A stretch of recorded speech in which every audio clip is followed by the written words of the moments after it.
All right, let's dive into the mind of one of the most fascinating and, let's be honest, mysterious characters in all of cinema, Edward Scissorhands. We're going to use the tools of psychoanalytic criticism to see if we can unlock what really makes him tick. Think of it like we're detectives, peeling back the layers of his mind to get to the truth. So, that's the big question, isn't it? What is actually happening beneath that quiet, scarred, and kind of tragic exterior? That's what we're here to figure out. Together, we're going to break it all down piece by piece and try to solve this psychological mystery. Okay, so our first major clue is a concept that every single one of us uses probably every single day without even realizing it. We're talking about psychological defenses. You can think of them as these invisible walls we build around ourselves to shield us from things that hurt. Yep, these defenses are basically our own personal internal sensors. Their whole job is to keep painful thoughts and feelings pushed down, buried deep so we don't have to deal with them. And what's really wild is that sometimes we don't just use these defenses. We actually build our entire identities around them, all in an effort to feel safe from our own inner turmoil. And this is Edward to a T. I mean, think about his most defining traits, right? His near total silence and his physical isolation in that castle. Those aren't just quirky character details, no way. They are powerful defenses. They are the literal and figurative walls he has built to avoid the unbearable pain of being seen as a monster and being rejected. So you can see it laid out here.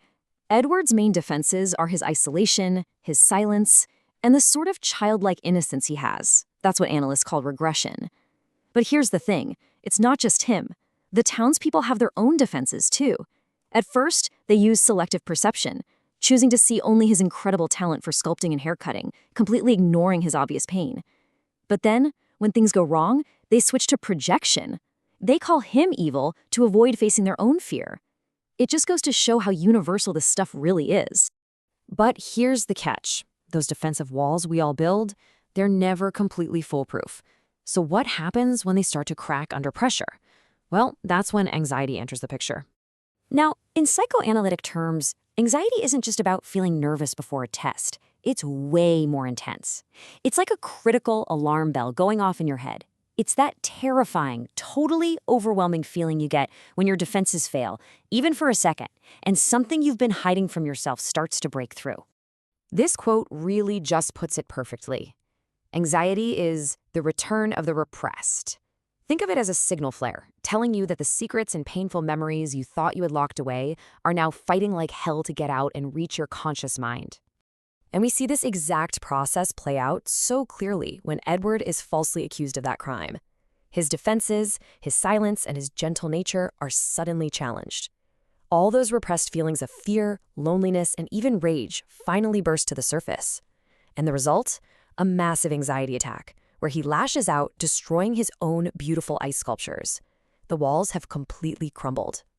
But when those walls break down, it actually gives us a really rare opportunity. It's like a crack opens up, and for just a moment, it allows us to peek inside the most hidden part of the mind, the place where all those secrets are kept, the unconscious. So think of the unconscious as this giant, dark storehouse. It's where we shove everything we just can't bear to look at. And Edward's isolated castle? It's the perfect physical metaphor for his unconscious mind. It's a place filled with unfinished business, deep loneliness, and the trauma of his own creation. And this is absolutely crucial. Just because these memories are hidden doesn't mean they're gone. They are very much alive, acting like these silent puppet masters that organize how we experience the present. They pull the strings of our behavior, often without us even realizing it. And that brings us to the final layer of our mystery. By understanding the unconscious, we can finally identify the deep-rooted problems that are the real source of all this pain and defensive behavior. We can finally uncover the core issues. Core issues? They're the fundamental wounds that our defenses are built to protect in the first place. They are these painful, often self-destructive patterns that are so deeply rooted, they feel like they're just part of who we are, driving our behavior in ways that, sadly, often causes even more harm.